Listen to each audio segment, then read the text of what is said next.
Assalamualaikum warahmatullahi wabarakatuh. Bersyukur kita kepada Allah Subhanahu wa taala dan berselawat kepada Nabi Muhammad sallallahu alaihi wasallam. Selamat datang di Unires Class. Pada kesempatan kali ini, teman-teman, kita akan mempelajari tentang mad arid li sukun. Mad arid li sukun.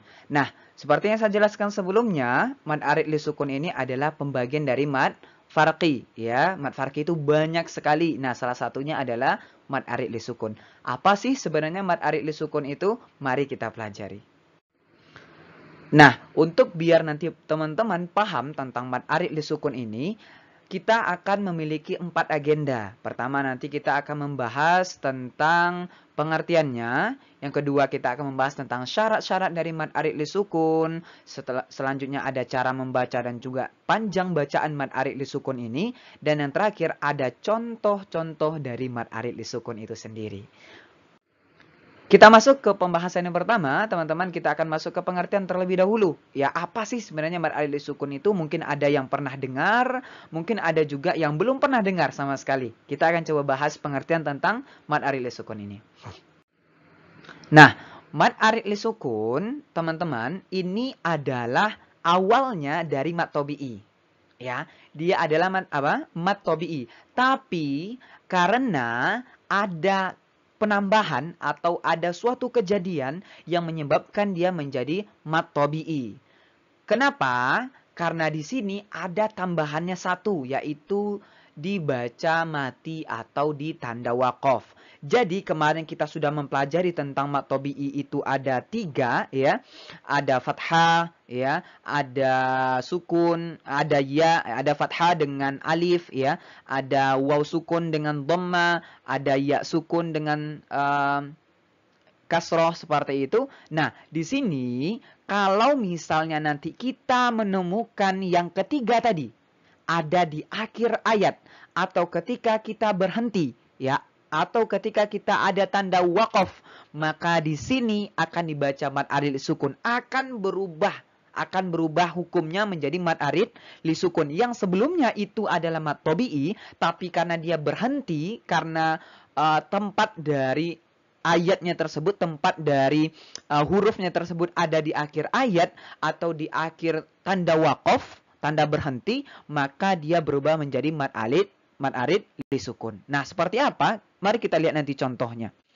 Tapi sebelum itu kita masuk terlebih dahulu ke syaratnya, ya. Syarat dari mad arid li sukun ini pertama dia harus mad tobi'i, ya. Yang 3 tadi itu dia harus mad tobi'i. Yang kedua, dia bertemu huruf hijaiyah hidup tapi dibaca mati atau sukun atau karena disebabkan tanda waqaf. Yang mudahnya seperti ini, dia mad tobi'i, terus nanti ada di akhir ayat atau ada di akhir sebuah tanda waqaf, maka dia berubah menjadi mad arid li sukun. Nah, untuk cara baca mad arid li sukun ini atau panjang bacaan dari mad arid li sukun ini sebenarnya ada beberapa versi, teman-teman. Ya, kita lihat. Di sini tertuliskan bahwa mad arid li sukun ini bisa panjangnya 2 harokat, bisa 4 harokat atau 6 harokat, tergantung dari kita. Tapi ada pengecualian. Teman-teman ketika membaca suatu surah atau misalnya ketika membaca suatu ayat, ya, maka di dalam kita membaca itu yang paling penting itu adalah konsistensinya, ya.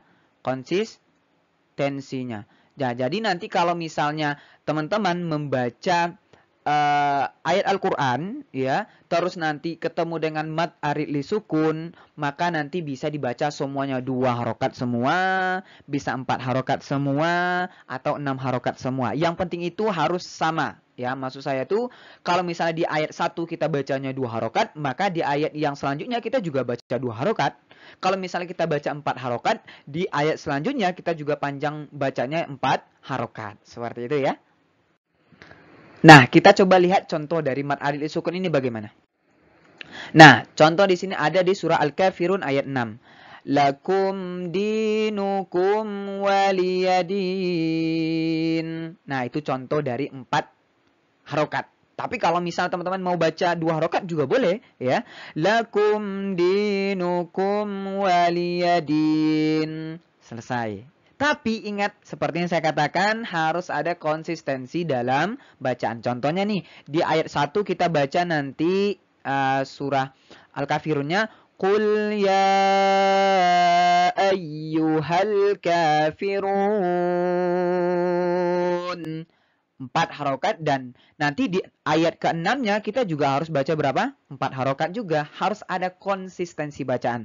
Nah, di sini kita bisa lihat din di sini ada huruf kasroh. Setelah huruf kasrohnya ada sebentar. Setelah huruf kasrohnya ada huruf apa? Huruf ya mati, maka di sini apa? Mat tabi'i. Nah, setelah mat tabi'i tersebut dia berhenti, waqaf, mati, dan tidak kita lanjutkan ke ayat selanjutnya, maka di sini terbaca menjadi mat arid lisukun. Nah, ini yang dikatakan mat arid lisukun. Dia mat tabi'i tapi dia berhenti. Contoh lain Al-Kafirun, kan ini akhir dari ayat 1 ya. Di Al-Kafirun, nah di sini kita membacanya panjang menjadi mad arid li sukun karena dia berhenti ya. Jadi mad arid sukun tuh ada huruf mad tabi'i ya, dan setelah itu nanti ada satu huruf di akhirnya. Ada satu huruf di akhirnya. Contohnya di sini ada huruf na ya. Kalau di sini ada huruf na juga. Kalau di sini apa hurufnya? Huruf sa. Jadi nanti dia mat tabi'i tapi ada satu huruf di akhirnya sebelum itu berhenti. Ya, sebelum berhenti. Di sini waliyadin. Kan di akhir ya. Nah, di sini contohnya al-kafirun. Nah, itu berhenti kan? Maka dia menjadi panjang, menjadi membacanya mad arid li sukun. Di sini contohnya apa? Rabbi rabbin nas. Nah, dibaca panjang karena dia berhenti. Jadi ingat mad arid li sukun itu adalah mad tabi'i, tapi karena dia berhenti, karena kita waqaf itu berhenti ya. Karena kita waqaf, karena kita berhenti di suatu ayat atau di pertengahan ayat. Boleh pertengahan ayat, boleh ya. Kalau misalnya kita nggak sampai nafasnya, terus kita berhenti di suatu kata di dalam bahasa Arab ya, di dalam Al-Qur'annya, dan di situ tepat kita berhenti itu ternyata adalah mad tabi'i yang ternyata dia adalah kita berhenti maka dia menjadi mad arid li sukun. Seperti itu ya teman-teman sekalian ya. Semoga bisa dipahami mad arid li sukun ini. Sepertinya ini cukup mudah. Intinya teman-teman paham dengan mad tabi'inya. Ingat dia adalah mad tabi'i tapi ada di akhir ayat atau di akhir surah atau ketika kita waqaf atau berhenti. Baik teman-teman sekalian, cukup sekian untuk materi mad arid li sukun pada kesempatan kali ini. Bertemu lagi di materi-materi selanjutnya. Saya ucapkan terima kasih. Wassalamualaikum warahmatullahi wabarakatuh.